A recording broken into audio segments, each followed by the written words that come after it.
John Jones to me is the most accomplished fighter we've ever seen. Like the things accumulate over time.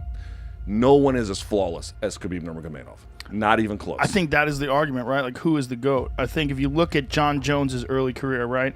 John Jones wins the title in 2011, and from then on has fought more fights as championship fights than he has other fights. So he's the most accomplished for sure.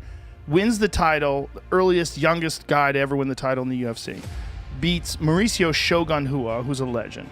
And then the way he dominates all these other fighters, up until you get to Alexander Gustafsson, you could make the argument that he had a similar career.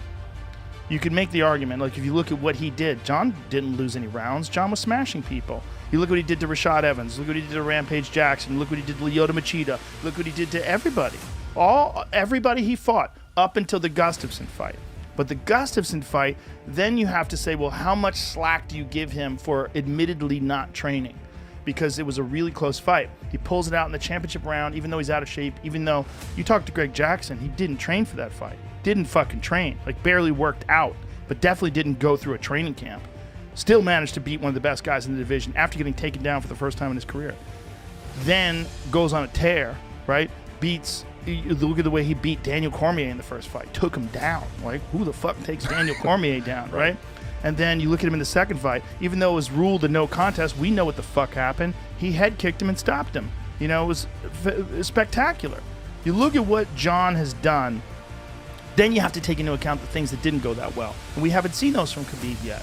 You have to take into account the fight like Thiago Santos, right? That fucker goes to a split decision. You're like, whoa, Dominic Reyes. Dominic Reyes thought he won the fight. Right. You know, real I did close. too. Real close fight. So those fights haven't happened with Khabib yet. And we don't know if they ever could.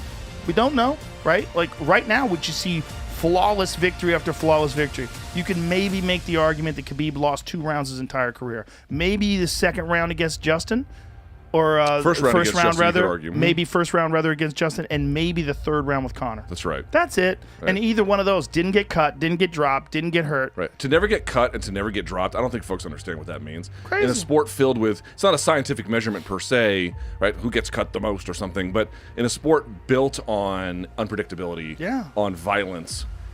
St. Pierre went to wrestling to get away from all of that in large part, and then to never experience that is like, it is shocking beyond description. Shocking. I don't know how to explain that to folks. It's but to your point, the thing about Khabib where he falls short is that it's just an inevitability. Like, your run through 29 fights is the best run I've seen through 29 fights ever.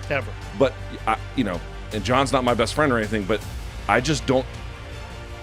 That is the best total resume I've ever seen. John is the best resume. It's not. I mean, I know he was getting all salty on Twitter, being like, these fucking Khabib fans. It's like, dude, he shouldn't do that. Oh, well, he shouldn't do it. But here's my point to John. It's like, dude, put the keyboard down for just a second. Here's what's going to happen. You're going to go to heavyweight, and you're going to probably win. I mean, I don't know if that's a guarantee, but let's assume that you do. All of the conversation, everything that happens right now is just recency bias. And Khabib retired, and his father died, and it was this incredibly sad and inspiring moment. Let the fucking guy have his moment, because when you have your moment, all of the worm is going to turn. Yeah. And then everyone's going to be like, John's the fucking greatest. He's going to get his. Just not today at this moment. Recency bias, that's real. Recent bias that's a real thing. Like, we just watched Khabib, and then the fact that Khabib did supposedly retire. Come on, son. I know you want some more. Yeah, I know. I haven't eaten much, so my head is spinning a little bit. That's all right. Everyone asks me, like, when I go on, it's like, are you going to smoke weed? I'm like, there's no chance I'm smoking Joe Rogan's fucking super weed. There's no chance I'm smoking it right now. Salud. I haven't done anything in a month. I had a couple glasses of wine last night, and I was like, woo. Yeah, I'm feeling it a little bit. Gotta be careful. The John Jones situation is also, it's a contrast in personalities, right? Khabib, who's this really religious, very moral, ethical person who doesn't drink, he doesn't party, he doesn't do anything, he just trains. He's always in phenomenal shape. He takes every fight incredibly serious. He's never been out of shape. He's never been fat. He's missed weight a couple of times earlier in his career, but he got that dialed in. He's just so dedicated. Whereas John is a wild man. He's just wild. I mean, you talk about not training for the Gustafsson fight. Buddy, that ain't the only fight he didn't train for. How about what he said to Cormier? I did coke and I still beat you. I beat you after a weekend of cocaine. And I'm like, I don't think he's lying. I mean, the stories I've heard, I don't want to repeat them because I cannot verify them. No. But I've heard stories like, if y'all think that was the one fight, he just like, oh, I'm going to pump the brakes this time. No, bitch. I mean, here's the other part about it. It's like, who's a guy, for example, who maintained dominance through the game and took, significant amounts of time off in boxing? Floyd Mayweather would be a great example of that. Yeah. But Floyd has been training as a family affair from adolescence, right? For the long part of his life. And he is so gifted that he can take time off, and the game is so developed that people aren't going to make warp speed development in his absence. And so they got a little bit better every time he took a little bit of time off, like the Maidana first fight with the corkscrew punch. That was a little bit of a wild card there. But in general, he was able to maintain that dominance. In MMA, the game changes rapidly. Super fast, because people are still discovering best practices. In 2 years, people will not be doing the same kinds of things to the same degree they do now. The calf kick and its explosion is sort of an obvious example of that.